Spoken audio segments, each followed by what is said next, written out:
Hello friends, स्वागत है आप सभी लोगों का हमारे चैनल को स्टडी में। मैं कमल बेस्ट। इस वीडियो के माध्यम से दोस्तों आपके यहाँ पर कराऊंगा आर्मी टेक्निकल एनए का केमिस्ट्री का पार्ट नंबर 22। यानी कि दोस्तों यहाँ पर आपको मिलेगा आर्मी टेक्निकल एनए के लिए रसायन विज्ञान का भाग नंबर 22। इससे पहले दोस्तों आपको 21 भाग कराए जा चुके हैं, जहाँ पर आपने महत्वपूर्ण क्वेश्चन को देखा। और आज भी दोस्तों यहाँ पर आप खास क्वेश्चन देखेंगे जो बार बार पूछे जाते हैं। तो आराम से आप टॉपिक को देखेंगे दोस्तों, और जो भी क्वेश्चन यहाँ पर मिलेंगे सारे क्वेश्चनों को लगातार कॉपी और पेन लेके नोट करते रहेंगे। तो देखिए, शुरू करते हैं क्वेश्चनों को। पहला क्वेश्चन आपको दिखता है दोस्तों, मीथेन को डैश भी कहा जाता है। यानी कि आपको बताना है methane is also known as. यहाँ पर देखिए दोस्तों, मीथेन जो होता है, मीथेन क्या है दोस्तों, ये आपका एक प्रकार का एल्केन होता है दोस्तों। एल्केन का जो पहला वाला जो मेंबर होता है, यानी कि जो फर्स्ट मेंबर होता है, वही दोस्तों क्या होता है, मीथेन होता है। आप नॉर्मली इसको आप CH4 कहते हैं। तो यहाँ पे देखिए दोस्तों, आपको अदर नेम क्या कहा गया है, कौन सा वाला होता है, यहाँ पर आपको बताना है। यहाँ पर आपको देखिए डी वाला दिया है मार्च गैस। जो मार्च गैस होती है दोस्तों, मार्च जो गैस होती है, ये दोस्तों CH4 को ही कहा जाता है। यानी कि आपने ये क्वेश्चन देखा भी होगा, जब कोयले की खानों पर आग लगती है दोस्तों, तो वहाँ पर मार्च गैस के कारण ही लगती है। यानी कि जब CH4 वहाँ पर बनती है कोयले की खानों में, तो उससे दोस्तों आग लग जाती है। तो यहाँ पर आप कह देंगे ऑप्शन नंबर डी वाला हो जाएगा मार्च गैस। अगला क्वेश्चन देखिए दोस्तों, गैसोलीन अथवा पेट्रोल के एक अणु में लगभग कितने कार्बन परमाणु संभव हैं। यानी कि आपको बताना है रेंज ऑफ कार्बन एटॉम्स पर मॉलिक्यूल फॉर गैसोलीन और पेट्रोल।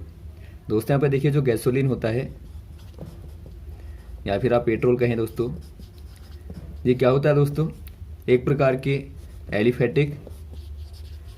एलिफेटिक हाइड्रोकार्बन होते हैं। और हाइड्रोकार्बन में दोस्तों आप देखते हैं कि कार्बन और हाइड्रोजन होते हैं। तो यहाँ पर आपको बताना है जो कार्बन होते हैं दोस्तों, एक मॉलिक्यूल यदि आप लें, यदि आप गैसोलीन का या पेट्रोलियम का दोस्तों एक मॉलिक्यूल लें, यानी कि दोस्तों आप एक अणु को लें, तो यहाँ पर मैक्सिमम कितने दोस्तों संभव कार्बन होंगे आपको बताना है। यहाँ पर आपको रेंज दी है, तो इनमें से कौन सी वाली रेंज होगी आपको बताना है। यहाँ पर दोस्तों देखिए 6 से लेके 10 तक पाए जाते हैं, यानी कि C6 से लेके दोस्तों C10 तक आपको कार्बन देखते हैं। यानी आप कह देंगे दोस्तों, एक गैसोलीन या पेट्रोलियम के जो मॉलिक्यूल होते हैं उसमें 6 से लेके 10 तक कार्बन चेन पाई जाती है। तो ऑप्शन नंबर यहाँ पर आप कह देंगे ए वाला हो जाएगा C6 to 10। अगला क्वेश्चन देखिए दोस्तों, एल्कोहल का क्रियात्मक समूह क्या है। यानी कि आपको बताना है which one is the function of group of alcohol. यदि आप बात करें दोस्तों एल्कोहल ग्रुप की, ये दोस्तों एक प्रकार का क्या होता है, फंक्शनिंग ग्रुप होता है, यानी कि क्रियात्मक समूह होता है। तो इसका सिंबल क्या होता है आपको बताना है। यहाँ पे देखिए दोस्तों, आपको डी में दिया है OH। तो OH को ही दोस्तों आप क्या कहते हैं, एल्कोहल कहते हैं। एग्जाम्पल के तौर पर आप यहाँ पे देखेंगे, यदि आप दोस्तों CH3OH कहते हैं, तो ये क्या बनता है दोस्तों, ये आपका मेथिल एल्कोहल बनता है। यानी कि आपने मेथेन के पीछे दोस्तों OH समूह को लगा दिया, तो यहाँ पर आपका मेथिल एल्कोहल बनता है। वैसे आप यदि एथेन के पीछे लगा दें, यहाँ पर C2H5OH कर दें, तो ये आपका दोस्तों क्या बन जाएगा, एथिल एल्कोहल बन जाएगा। यानी कि आप एथेन के पीछे दोस्तों OH लगाएंगे तो आप एथिल एल्कोहल इसको पढ़ेंगे। तो यहाँ पर आपको दिया है डी वाला, तो डी वाले में आप टिक कर देंगे। वैसे ही दोस्तों यहाँ पर आपका जो COOH होता है, ये आपका ओइक समूह होता है, यानी कि ओइक फंक्शनल ग्रुप होता है। जैसे कि आप देखते हैं एसिटिक एसिड, यदि आप दोस्तों यहाँ पर ऐड कर देंगे तो ये क्या कहलाएगा, एथेनोइक एसिड कहलाएगा। तो इस प्रकार से आप इसको रीड करते हैं। और वैसे ही दोस्तों आपका C+O जो होता है, ये आपका कीटो ग्रुप होता है, यानी आप इसको कीटोन कहते हैं। तो ये आपका कीटो ग्रुप होता है। तो यहाँ पर दोस्तों ऑप्शन नंबर डी वाले में आप टिक कर देंगे। अगला क्वेश्चन देखिए दोस्तों, हाइड्रोकार्बन जिनके अणुओं में द्विबंध पाए जाते हैं कहते हैं। यानी कि आपको बताना है the hydrocarbons which possesses double bond in their molecules are. यहाँ पे देखिए दोस्तों, कार्बन के बीच में सिंगल बॉन्ड, कार्बन के बीच में डबल बॉन्ड, कार्बन के बीच में ट्रिपल बॉन्ड। यानी कि जो पहला वाला दिखता है दोस्तों आपको, इसे आप कहते हैं एल्केन्स। यानी कि carbon held together with single bond is called alkane. तो यहाँ पर आप ध्यान देंगे carbon held together with single bond. और यहाँ पर आप देखते हैं carbon held together with double bond is called alkene, ALKENE। एनी लगा देंगे दोस्तों तो आपका डबल बॉन्ड, एनी लगाएंगे तो आपका सिंगल बॉन्ड। वैसे आप carbon carbon held together triple bond देखेंगे दोस्तों तो ये आपका यहाँ पर होता है एल्काइन, यानी कि यहाँ पर आप देखेंगे YNE। तो यहाँ पर आप ध्यान देंगे IUPAC के अकॉर्डिंग, जो IUPAC नेम होते हैं दोस्तों उनके अकॉर्डिंग ध्यान देंगे। जब यदि आपका ANE आएगा तो आपका सिंगल बॉन्ड, ENE आएगा डबल बॉन्ड, YNE आएगा तो ट्रिपल बॉन्ड। तो यहाँ पर आपको दिया गया था दोस्तों, जब आपका डबल बॉन्ड होता है तो वहाँ पे क्या बनता है, तो यहाँ पर आपको दिखता है एल्कीन, ऑप्शन नंबर आपका बी वाला, तो आप बी वाले में टिक कर देंगे। एग्जाम्पल के तौर पर आप ले सकते हैं दोस्तों CH2 डबल बॉन्ड CH2। यदि आपको नाम लिखना होगा तो आप कह देंगे ETHENE, यानी कि एनी आप लगा देंगे तो एथीन बनेगा। अगला क्वेश्चन देखिए दोस्तों, ब्यूटेन के समावयवों की संख्या क्या है, यानी कि आपको बताना है the number of isomers in butane. पहले आप समझेंगे दोस्तों ब्यूटेन क्या होता है। ब्यूटेन दोस्तों यहाँ पर देखिए ANE आपको दिखता है, यानी कि ब्यूटेन एक प्रकार का एल्केन होता है। और एल्केन क्या होते हैं दोस्तों, ये आपके ग्रुप होते हैं, या फिर आप कहें दोस्तों ये आपके क्या होते हैं, एक प्रकार से हाइड्रोकार्बन के समूह होते हैं। यानी आप कहेंगे एल्केन्स आर हाइड्रोकार्बन्स, यानी आपके होते हैं दोस्तों हाइड्रोकार्बन्स होते हैं जो कि जुड़े रहते हैं with single bond, with carbon carbon single bond. यानी कि यहाँ पर आप देखते हैं दोस्तों, यदि आपको ब्यूटेन को बनाना होगा तो आपका देखिए पहला आपका मीथेन आता है, फिर आपका इथीन आता है, फिर प्रोपेन, फिर ब्यूटेन। यानी कि यहाँ पर आपके 4 कार्बन होते हैं, कार्बन कार्बन कार्बन कार्बन। और यहाँ पे दोस्तों आप H को जोड़ देंगे सब में, तो देखिए क्या बनता है।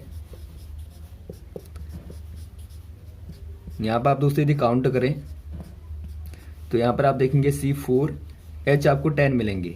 यानी कि दोस्तों आपको मालूम है जो एल्केन का जनरल फॉर्मूला होता है वो होता है CnH2n+2।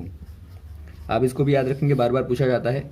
एल्केन का दोस्तों केमिकल फार्मूला, जनरल फार्मूला जो होता है, सामान्य सूत्र जो होता है, ये आपका CnH2n होता है। तो यहाँ पे देखिए दोस्तों आपने देखा पहला वाला तो आपका ये वाला होता है, पहला स्ट्रक्चर जो ब्यूटेन का होता है। यहाँ पर आपको आइसोमर बताना है, आइसोमर के बारे में आप जानेंगे आइसोमर क्या होते हैं। आइसोमर कहने का मतलब होता है दोस्तों समायवय, आइसोमर्स यानी आप इनको समायवय कहते हैं। यहाँ पे देखिए दोस्तों मॉलिक्यूलर फॉर्मूला सेम होगा विद डिफरेंट ज्योमेट्री, यानी कि आप कहेंगे molecular formula same with different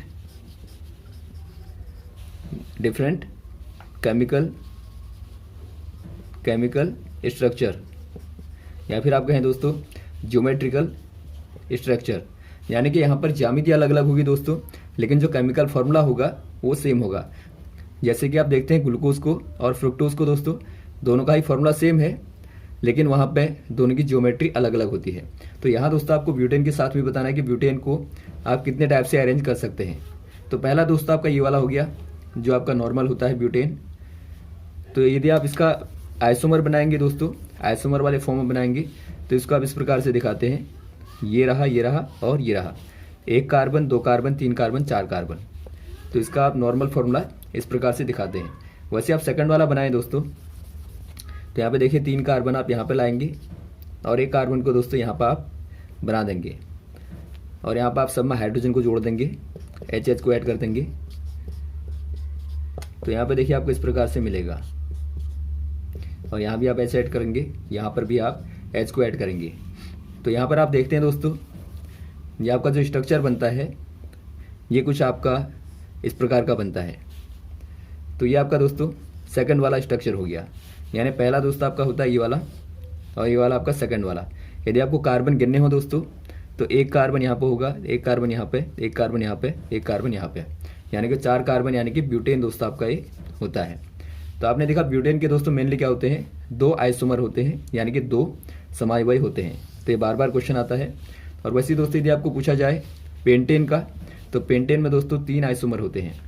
तो आप इनको आराम से याद करेंगे और बना लेंगे। वैसे आप हेक्सेन में देखेंगे तो वहाँ पर आपको 5 आइसोमर मिलेंगे। तो यहाँ पर ऑप्शन नंबर कौन सा हो जाएगा, बी वाला राइट हो जाएगा। आप बी वाले में टिक कर देंगे। नेक्स्ट क्वेश्चन देखिए दोस्तों, एल्काइन श्रेणी का प्रथम सदस्य कौन है, यानी कि आपको बताना है the first member of alkyne series is. यहाँ पे देखिए दोस्तों, जो एल्काइन सीरीज होती है, यहाँ पर आप देखिए वाई यानी देखते हैं, यानी कि दोस्तों यहाँ पे क्या होगा, carbon carbon held together with triple bond, यानी कि दोस्तों यहाँ पे तीन बॉन्डों से कार्बन जुड़े होंगे। तो यहाँ पे देखिए दोस्तों, जो पहला मेंबर होता है एल्काइन का, वो आपका होता है एथाइन, या फिर आप कहें दोस्तों इथाइन यहाँ पे, या फिर आप दोस्तों इसका जो पॉपुलर नेम होता है, पॉपुलर नेम कह सकते हैं एसिटिलीन, एसिटिलीन आप इसको कहते हैं। यानी कि दोस्तों यहाँ पर आपका होगा CH ट्रिपल बॉन्ड CH, ये आपका यहाँ पे फॉर्मूला होता है। तो यहाँ पर देखिए दोस्तों, आपको एथाइन न देके आपको एसिटिलीन दिया है, या फिर आप एसिटिलाइन कहें, तो ऑप्शन नंबर आप डी वाले में देखते हैं, तो आपको दोनों ही नाम याद होने चाहिए। तो यहाँ पर आपका डी वाला दिया है, तो आप डी वाले में टिक कर देंगे दोस्तों। और वैसे आप यहाँ पर ध्यान देंगे, इसका इस्तेमाल फलों को पकाने में भी किया जाता है, तो यहाँ पर भी आपको दोनों ही नामों से आ सकता है, तो आप याद रखेंगे इनको। और वैसे दोस्तों आप औरों के मेंबर देखें, यदि आप एल्कीन का पहला मेंबर देखें, एल्कीन का दोस्तों यदि आप पहला मेंबर देखें तो क्या हो जाएगा, तो आपका मीथेन हो जाएगा। वैसे आप एल्कीन का पहला मेंबर देखें तो एथीन हो जाएगा, वहाँ पर आप देखेंगे कार्बन कार्बन के बीच में डबल बॉन्ड होता है दोस्तों। अगला क्वेश्चन देखिए दोस्तों, वह प्रक्रिया जिसमें गैसोलीन की अष्टक दर को बढ़ाया जा सके कहलाती है, यानी कि आपको बताना है the process in which the octane rating of gasoline can be increased is called. यहाँ पे देखिए दोस्तों, जो आपका पहले समझेंगे यहाँ पे ऑक्टेन रेटिंग क्या होती है, यानी आप अष्टक दर कहते हैं। यहाँ पर आपने देखा होगा दोस्तों, जो आपने देखे जो पेट्रोलियम होता है, पेट्रोलियम क्या होता है दोस्तों, बेसिकली ये आपका एलिफेटिक हाइड्रो कार्बन्स होते हैं, यानी कि दोस्तों यहाँ पर एक प्रकार से आपको हाइड्रोकार्बन की चेन दिखती है। तो यहाँ पे देखिए दोस्तों, जो आपने देखा था गैसोलीन की यदि आप बात करें, तो गैसोलीन में आपके 6 कार्बन से लेकर 10 कार्बन तक होते हैं। वैसे आप बात करें केरोसिन की, केरोसिन में दोस्तों यहाँ पर होते हैं 10 कार्बन से लेकर 14 कार्बन तक। तो इन्हीं को दोस्तों आप क्या कहते हैं, इनको आप कहते हैं ऑक्टेन रेटिंग। यदि आपको दोस्तों ऑक्टेन रेटिंग को बढ़ाना है, यानी कि आप यदि ऑक्टेन रेटिंग को बढ़ाते हैं ऊपर की ओर, तो ये क्या कहलाएगा दोस्तों, आपको बताना है। ये आपका कहलाता है रिफॉर्मिंग। ये क्या कहलाएगा, ये आपका दोस्तों रिफॉर्मिंग कहलाता है। यानी कि आप यहाँ पर कह देंगे, ऑप्शन नंबर आपको दिखता है सी वाला, रिफॉर्मिंग दोस्तों आप टिक कर देंगे। यदि आप दोस्तों प्योर करते हैं इसको, तो आप इसको रिफाइनिंग कहते हैं, लेकिन यदि आप इसके ऑक्टेन रेट को बढ़ाते हैं तो इसको आप दोस्तों रिफॉर्मिंग कहेंगे। अगला क्वेश्चन देखिए दोस्तों, निम्न में कौन रासायनिक संदेशवाहक है, यानी कि आपको बताना है which one of the following is chemical messenger. यहाँ पर आपको बताना है केमिकल मैसेंजर। यहाँ पे देखिए दोस्तों, हमारी बॉडी में आपने देखा होगा संदेशों को पहुँचाने का जो काम करते हैं मेनली कौन करते हैं दोस्तों, मेनली यहाँ पे देखिए नर्व सेल्स करती हैं, यानी कि आप इनको कहते हैं न्यूरो ट्रांसमीटर करते हैं, या फिर आप इनको हिंदी में कहते हैं दोस्तों स्नायु वाहक। और वैसे आपके सेकंड होते हैं दोस्तों हार्मोन्स होते हैं। यदि आप बात करें दोस्तों न्यूरोट्रांसमीटर की, तो आप देखते हैं जो हमारी न्यूरो सेल्स होती हैं यहाँ पे, ये दोस्तों यहाँ पे एक प्रकार से जुड़ी रहती है एक दूसरे से, और जो भी संदेश यहाँ पे मिलता है दोस्तों, आपको पिछली वीडियो में भी हमने बताया था इसके बारे में। तो ये दोस्तों यहाँ पे क्या करता है, जो यहाँ पे बीच वाला पार्ट होता है इसको आप एक्सोन कहते हैं। तो एक्सोन की मेम्ब्रेन जो होती है दोस्तों, एक प्रकार से केमिकली इन्फॉर्मेशन को क्या करती है, ट्रांसफर करती है। तो इस प्रकार से इन्फॉर्मेशन एक प्रकार से हमारे ब्रेन तक पहुँचती है, यानी कि हमारे सेंट्रल नर्वस सिस्टम तक पहुँचती हैं। तो यानी कि दोस्तों आप कह सकते हैं कि ये क्या है, एक प्रकार से केमिकल रिएक्शन होती है। और वैसे ही देखें दोस्तों, आप यदि हार्मोन्स को देखें, तो जो हमारा एंडोक्राइन सिस्टम होता है, आप वहाँ पे देखते हैं दोस्तों लगातार हार्मोन का क्या होता है, सिक्रेशन होता है। हार्मोन सिक्रेटेड विद ब्लड, यानी कि मैक्सिमम देखें दोस्तों आप, मैक्सिमम जो होता है ब्लड, जो हार्मोन का सिक्रेशन होता है वो हमारे रक्त के माध्यम से होता है, यानी खून में दोस्तों इसका एक प्रकार से स्त्राव होता है। और कुछ ही दोस्तों यहाँ पे एक्स्ट्रा फ्लूइड के द्वारा होता है। तो यहाँ पर आप कह देंगे जो हार्मोन होता है दोस्तों एक प्रकार से क्या करता है, ये भी दोस्तों मैसेज का काम करता है। यदि आपको अचानक से डर लगता है या फिर आपको दोस्तों वहाँ पर तनाव महसूस होता है तो वहाँ पर आप देखते हैं कि जो स्ट्रेस हार्मोन होता है उसका सिक्रेशन हो जाता है। तो इस प्रकार से आप देखते हैं दो यहाँ पे दोस्तों मेनली हमारी बॉडी में मैसेंजर का कार्य करते हैं। पहला आपका न्यूरोट्रांसमीटर और सेकंड वाला आपका हार्मोन्स। तो ऑप्शन नंबर दोस्तों आप यहाँ पर टिक कर देंगे डी वाले में, ए एंड बी बोथ। अगला क्वेश्चन देखिए दोस्तों, परमाणुओं के आकार के आधार पर निम्न में सही क्रम है, यानी कि आपको बताना है keeping in view the size of atoms which order is the character 1। दोस्तों यहाँ पे देखिए कौन सा वाला यहाँ पर करेक्ट है, आपको बताना है साइज के आधार पे, यानी कि आपको यहाँ पे देखना है साइज के अकॉर्डिंग, यानी आकार के आधार पे इनमें से दोस्तों कौन सा वाला करेक्ट ऑर्डर है। यहाँ पे देखिए दोस्तों आपको जो पहला वाला दिया है, पहला ही वाला आपको दिखता है दोस्तों करेक्ट वाला, यानी कि यहाँ पर आपको दोस्तों बेरियम दिया है, बेरियम और यहाँ पर आपको मैग्नीशियम दिया है। तो आप देखते हैं दोस्तों जो बेरियम और मैग्नीशियम है दोनों क्या है दोस्तों, ये आपके सेकंड ग्रुप के होते हैं, सेकंड ग्रुप के होते हैं दोस्तों, यानी कि क्या होते हैं ये alkali earth metal, alkali earth metal होते हैं दोस्तों, जो कि इस ब्लॉक में पढ़ते हैं। तो यहाँ पर आप कह देंगे यदि बेरियम को देखें दोस्तों तो इसका जो एटॉमिक नंबर होता है 56 होता है और इसका दोस्तों क्या होता है 12 होता है, यानी कि 12। तो यहाँ पर आप देखते हैं दोस्तों ये बड़ा है साइज में मैग्नीशियम से। तो ऑप्शन नंबर यहाँ पर आप टिक कर देंगे ए वाले में, बेरियम ग्रेटर देन मैग्नीशियम। तो यहाँ तक दोस्तों आप क्वेश्चन को तैयार करेंगे, उम्मीद है आपको क्वेश्चन अच्छे लगे होंगे। और भी दोस्तों इस प्रकार के क्वेश्चन लगातार आपको बताते रहेंगे, हमारे साथ भी बने रहेगा। और यदि आपको वीडियो पसंद आता है तो आप ज़रूर लाइक करें, शेयर करें, ताकि अधिक से अधिक लोगों तक पहुँचे। Okay, thanks. जय हिंद, जय भारत।